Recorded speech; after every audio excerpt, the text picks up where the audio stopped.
اور پھر اس کے بعد آخری جملہ رسالت کے سلسلے میں فرمایا یار جب غسل دے دیا، کفن دے دیا رسول خدا کو، تو جناب امیر نے گفتگو فرمائی.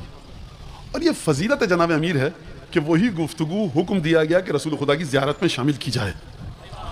فرمایا طویل گفتگو ہے، زیارت ہے، میں پوری زیارت نہیں پڑھوں گا، 2 جملے آپ کے سامنے پیش کروں. فرمایا لقد انقطع بموتک ما لم ينقطع بموت احد. یا رسول اللہ اب آپ کے جانے کے بعد آسمان سے وحی آنا بند ہو گئی. اور پھر فرمایا یا رسول اللہ اجعلنا من بعلک واذکرنا عند ربک. اب مجھے بتائیے جناب امیر کا اسٹیٹس بتاؤں دوبارہ. ایک ضربت افضل عبادت ثقلین سے، قرآن علی کے ساتھ، علی قرآن کے ساتھ، حق علی کے ساتھ، علی حق کے ساتھ. اور کس طرح سے علی حق کے پیچھے نہیں چلیں گے، حق علی کے پیچھے چلے گا.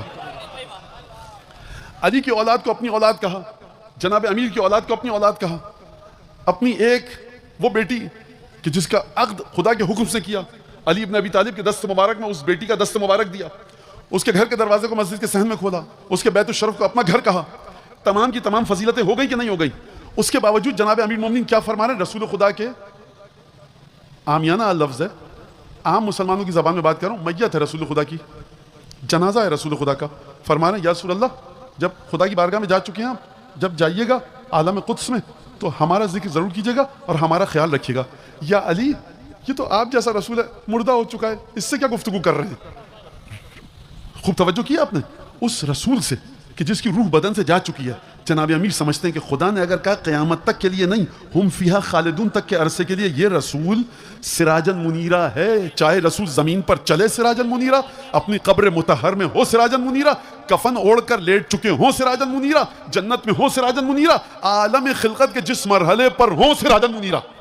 لہذا جناب امیر نے فرمایا، خوب توجہ کیا آپ نے، جب حق میرے پیچھے چلتا ہے، میری ایک ضربت کا مقابلہ امت قیامت تک نہیں کر سکی، تو میں رسول سے کیوں کہوں میرے خیال رکھیے گا؟ یہ ہے شان رسالت کے علی بن ابی طالب اس مرتبے پر ہونے کے باوجود اپنے آپ کو رسول خدا سے متصل کروانا چاہ رہے ہیں. تو اب آپ کی سمجھ میں آیا، ذکر چاہے خدا کا کیجئے چاہے رسول خدا کا، ان بندوں کو ڈھونڈیے جو مخلص نہیں ہیں، مخلص ہیں. مخلص و مخلص میں فرق کیا ہے؟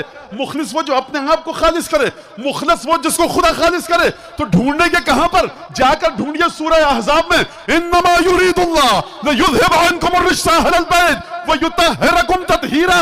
اس طرح سے تمہیں پاک کیا ہے کہ جس طرح پاک کرنے کا حق تھا. اگر ڈھونڈنا ہے مخلصین کو، یا سیدہ سے ذکر الہی کو سیکھو، یا علی سے سیکھو، یا حسن سے سیکھو، یا حسین سے سیکھو. ذکر الہی ان کے علاوہ کہیں سے سیکھا شرک ہوگا، ذکر الہی نہیں ہو سکتا.